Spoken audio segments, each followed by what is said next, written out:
you describe maybe this last week or so with you guys and the Dodgers just kind of keeping pace with each other all the way down the stretch, including apparently tonight?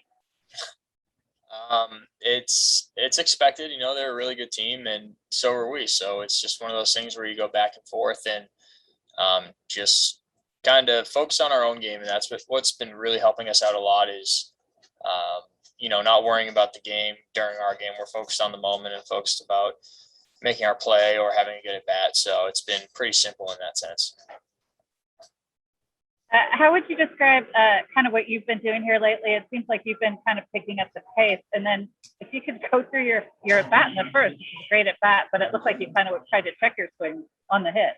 Yeah, just really trying to simplify things and have good at bats, really plain and simple, not trying to do too much. And that was kind of what happened there was, I saw a change up. And, when we talked about our game plan, it was one of those things where, in terms of StatCast and how we evaluated that pitch, it was an erratic pitch. It could sometimes it cut, sometimes it sank, sometimes it faded. And so it looked like it wasn't going to be a strike at first. And so I started to check my swing and luckily it just ran into my barrel. And, sometimes those ones happen and we'll take those very happily. And Danny. Hey, Mike. It looked like you hit the wall pretty hard trying to rob that home run. Not trying, you did keep it in. But how are you feeling after that? And can you take me through that play? Feeling good. Fine. Luckily, we got padded walls here, so it's all set. But really, just honestly kind of like bummed about it because any ball that hits your glove, I feel like should be an out, regardless of what's in play. If you can get to where the ball is and then it hits your glove, I feel like I should secure it. So, but, I felt like I got a really good jump on that ball. And that's one of those things that I've been working on with Antoine a lot. So it's been nice to see the hard work that we've talked about and the preparation and all the things that lead up to making good plays were there. Just unfortunate that I didn't secure it, but I'm glad that I kept it in the ballpark. When you say that you work on it with Anton, does that mean that he's like hitting balls over the fence and you're trying to rob them, or what does that look like? No, like in terms of getting a good jump and taking a direct route, where we're not having to change directions or, run 30 feet to the side and realize that the ball's over our head. Just simple things like that. Thank you. Andy. Hey, Mike, you guys have been so consistent all year. 16 wins in April, 18 in May, 16 in June, 15 in July, 19 in August. But the Dodgers have gone 1-13 since they got Scherzer and they've only gained one game on you guys. And here you've got everything in front of you. Can you just reflect on what you guys have had to do to defend them off?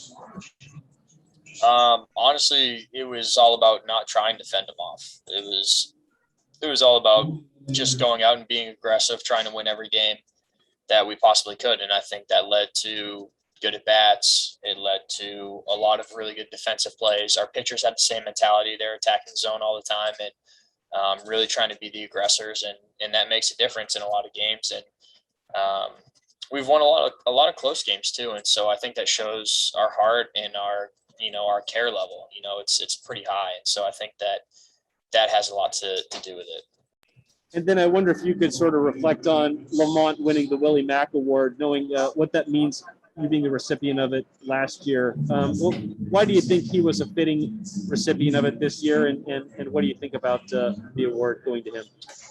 For every reason the award is out there for. He's had an outstanding year on the field. He's an incredible teammate. He's a better person.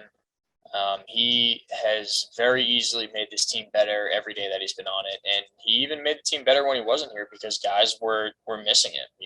We were, when he had gotten an option just because of roster situations, guys kind of felt heavy for that because they didn't feel that he deserved it. And, sometimes that's how baseball goes, but he just kept playing his game, kept his head down, never complained, never did anything, and then took advantage of every opportunity that he got, and it stuck him here for the rest of the year, and he 100% deserves all the credit that he's gotten so far and probably then some.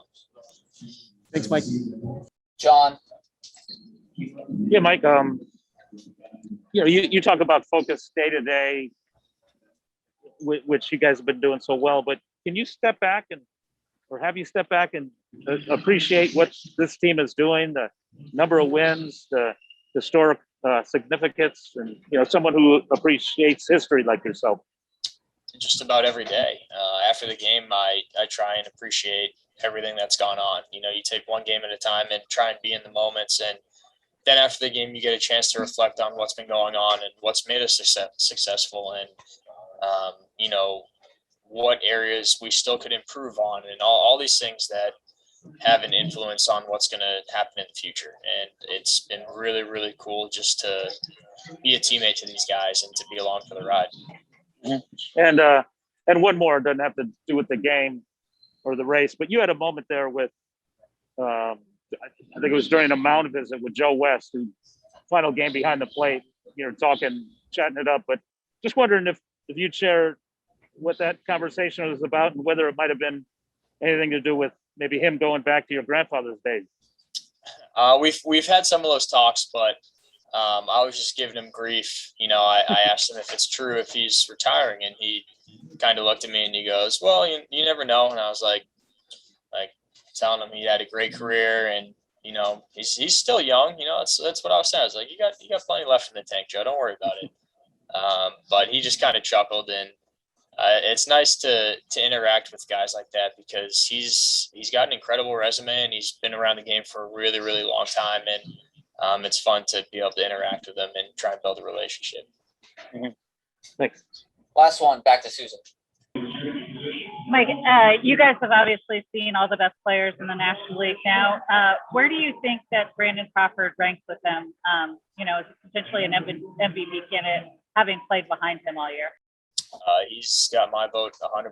He carried our team when we needed him the most, and he has had such an impact on our team. And I think that's the whole point of the award is, saying who has had the most impact for their team. And he's probably won us more games than I can think of any player in the league. So, if it were up to me, I would give it to him. But, he's obviously had an outstanding year, and, we would not be the same team without him. That's for sure.